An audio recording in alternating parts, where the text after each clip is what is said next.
are actually doorways into the limitless possibility. If you know how to open the doorway, this becomes a limitless possibility. For him, it all became mathematics. For somebody, it might have become music. For somebody else, it becomes something else. Or if you are consciously approaching it, you can make it what you wish. Is there a relationship between transmission and Bhairavi? Do I become part of or access the source? Because to transmit, I have to become like… But the window opened and gave them an experience that destroyed the question, answered the question. What happened? When we noticed that the homes are larger than that, we said, this is not enough, and we brought the Avigna. And Avigna has a slightly more business-like attitude towards it.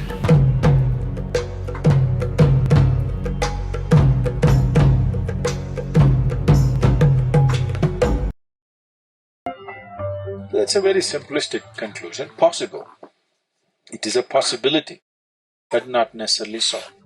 Genius means… the word genius comes from the word genesis, a genu, means creation or creativity or the source of creation.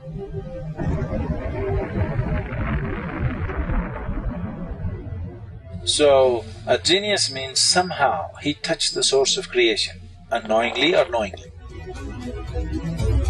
Either you can become consciously move towards being a genius or unconsciously a genius.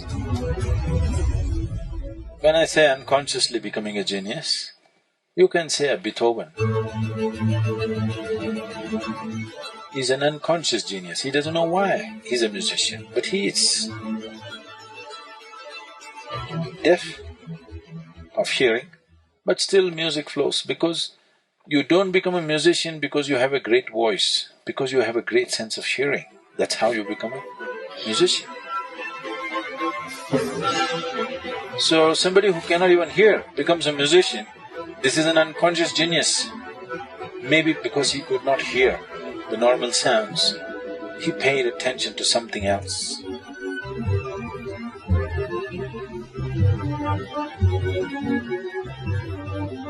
You have heard yogis speaking about how if you become meditative, first you will hear a bell, then you will hear a harp, then you will hear some other music. You heard these stories? Yeah.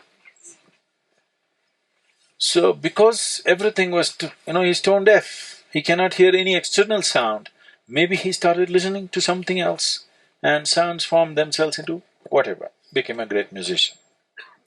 So this is an unconscious genius, probably. We cannot make the judgment, probably. But you never know, maybe he was conscious. Because he's in Europe, he could never talk those things. So maybe he only spilled out the music and never managed to speak because it's not allowed to be spoken in a particular society. If he was in India, he could blabber whatever he wanted, because a safety net. No, it's very important. If spiritual dimensions have to really evolve in a society, that freedom should be there. Their crazies will come, loonies will come, but sages will come too. You heard of the mathematician Ramanujan? On his deathbed, he wrote a theorem. There are many others before that. But on his deathbed, he wrote a theorem. After 100 years, only in 2010, I think, they figured it out that this theorem describes the black holes in the universe. 100 years ago, even the concept of black hole did not exist in the scientific community. But he made a mathematical calculation for the black hole, describing black hole through mathematics. Because unless any theory that you make, unless you have a mathematical backbone, that theory is discarded. But now he did not have a theory, he just made a mathematical backbone. And he said, I don't know what this is, my Devi gave it to me.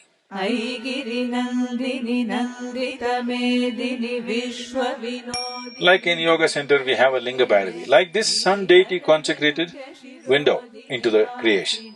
So all these deities are actually doorways into the limitless possibility. If you know how to open the doorway, this becomes a limitless possibility. For him, it all became mathematics. For somebody, it might have become music. For somebody else, it becomes something else. Or if you are consciously approaching it, you can make it what you wish. Whatever you wish, you can make out of it. Unconsciously, if you get there, it may become one dimension of the universe. So mathematics did not get invented in your classroom. Do not curse your math teacher. It is the nature of the universe.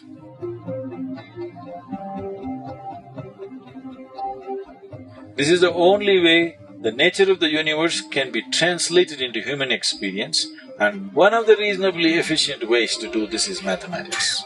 Words would be total waste. The only efficient way to do it is to imbibe the universe as a part of yourself.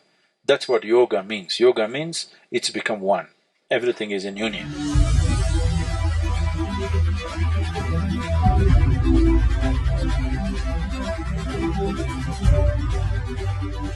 That's the only way you can truly know it.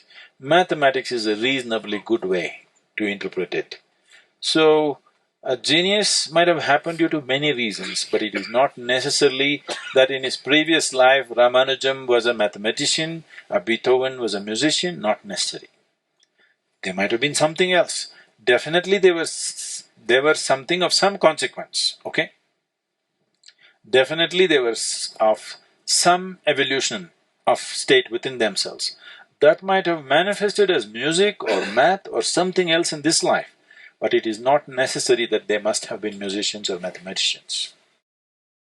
It is just that somehow they opened a window or a door. Because of that, one dimension of life became simply apparent for them. I'm going to push with this, if I may. I'm going to replace the word creativity with the word transmit, right? So let's talk about transmission, right? How do I transmit? Is there a relationship between transmission and Bhairavi? Do I become part of or access the source? Because to transmit, I have to become like a source through which it is transmitted. So, how do I do that then, if I have to transmit? Even if along the way I do a little bit of clever interpretation of it. She herself is a transmission. When I say she herself is a transmission, we've always used the word window in yoga. Somehow Bill Gates stole it from us because we didn't make it as popular as he did. So the window has always been a term where the whole thing is about opening a new window. If you open a new window, suddenly the existence looks completely different. Right now, suppose this is your home, if you open this window, you see the temple, you think this is how the world is. Suppose this is you have lived in this contraption of a home, you open this window, then you think, wow, the world is a temple. You open this window, you think the world is a mountain. You open that window, you think it's a jungle. You open that window and you think it's a town. Like this, you can open 1,000,000 windows and still it'll be new because the phenomena of creation is such. So she herself is just a window. Anything can be made into a window. Every wall you can crack into a window. But it's not been done. So an established window is made where more people are able to see because it's kept open. By themselves, they would never be able to experience these things. But now, through Bhairavi, people are able to experience things, know things, achieve things which they would have never done by themselves. A whole lot of people right now who are every day in the Bhairavi sadhana through the Bhairavi yantra, you should listen to the stories, incredible. I'll tell you about a particular person. This couple just came to the ashram with one of their friends. I didn't even know they were here, they had not done the program. They just came because some friend was coming, they came from Singapore. They walked into the temple, and in both their eyes tears came. They didn't know why. They're not very religious kind or anything.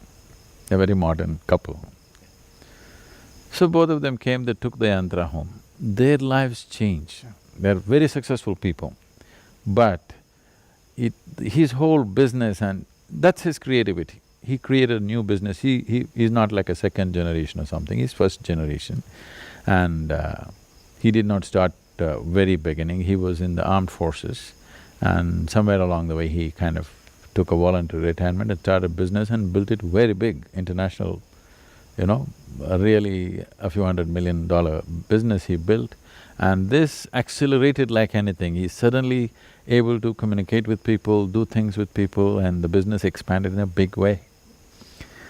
Why I'm saying this is, for him that's his creativity, business is his creativity. And suddenly there's a new capability which he had never thought possible. If you use her as a window, suddenly she opens up a new dimension for you, an enhanced level of competence. So this couple that came to the Bhairavi temple came because, here's a possibility, and maybe I have one other that I don't know, is they were here because they were supposed to be here. They were here by chance. They were asking a question. I'm not saying they answered or got an answer or an intellectual answer. When they walked into the temple, I'm trying to understand, was there a question in their mind that got, and so maybe answered is the wrong word, but the window opened and gave them an experience that destroyed the question, answered the question? What happened? This is a tough guy, okay? Okay. He's an ex-army guy and tough guy.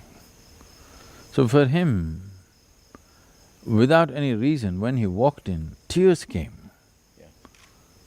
He doesn't know what it is, but he knows something opened up. Someone who's never shed tears for anything and does not want to, when he just walks into a place, just a building, and just tears came, in his understanding, something opened up, and he's right, something opened up. So that opening is a big experience, and above all, you realize that in so many ways, as you progress, socially you progress, in your business you progress, and whatever else socially, other things add up. In this, you're tightening the circle, you're closing it up. So he suddenly realized something opened up which I'd never thought possible. I never even sought it, nor did I care for it. But for every intelligent human being, whether he's conscious about it or not conscious about it, or for every human being, why should I make somebody intelligent, somebody not so intelligent? Because everybody is able to breathe and get oxygen out of air, so they're intelligent enough. And life is intelligent enough. Whether he is intellectually is enough or not is a questionable thing. But intelligent enough, life is intelligent enough, that's why it's existing, such a complex form of life. So, for every human being, this is the thing. Have you opened up to the various dimensions of life, or have you cocooned yourself in your own petty creation, which is psychological? Sadhguru, could you please explain to us how the difference between Sadhguru Sanidhi, Linga Bhairavi Yantra and the Vignahara Yantra, and how do we choose which is suitable for us to bring it home? Is it based on our limitations or our strengths in terms of practices? Could you please explain that to us? The Bhairavi Yantra is for those who are actively involved with life and they want to lubricate.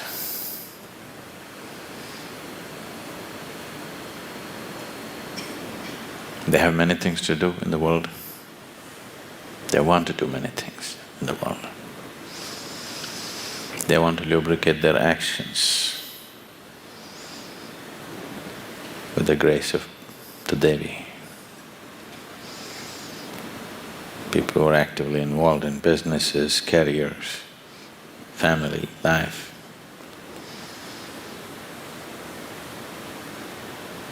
One of the main things which does not allow a human being to find his full potential is friction. Friction need not necessarily mean that you're getting into a fight with somebody. But when you try to be active in a big way, it builds up around you. So to be able to keep the friction levels low determines how far you will endure. If the friction increases, you will want to stay away from activity, or you get into one big mess. It does not matter how important a certain goal is for you. If every day when you step out and try to do something, friction is coming, slowly you will develop an aversion to that very dear goal of yours in your life. Slowly you will become a kind of a renunciate because you can't deal with the friction.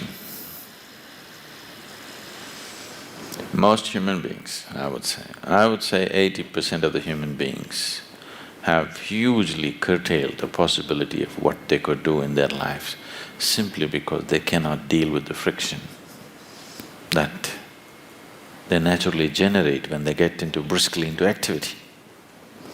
So they curtail their lives and keep it very small and protected. They think that's a smart way to deal.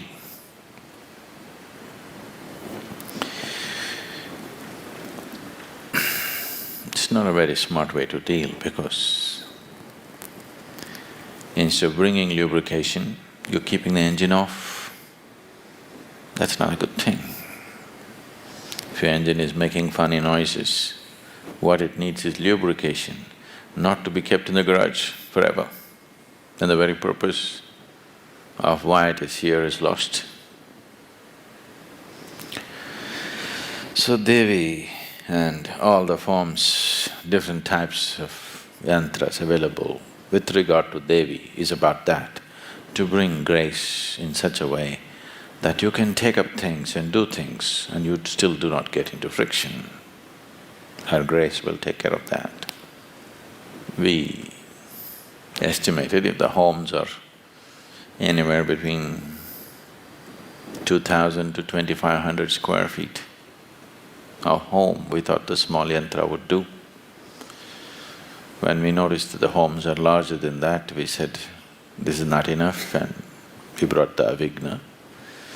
And Avigna has a slightly more business-like attitude towards it, more for success and prosperity.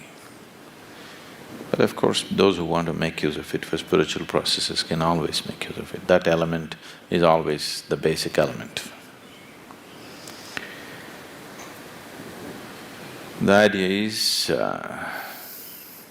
to create an energy form, to create assistance for people to do whatever they want to do.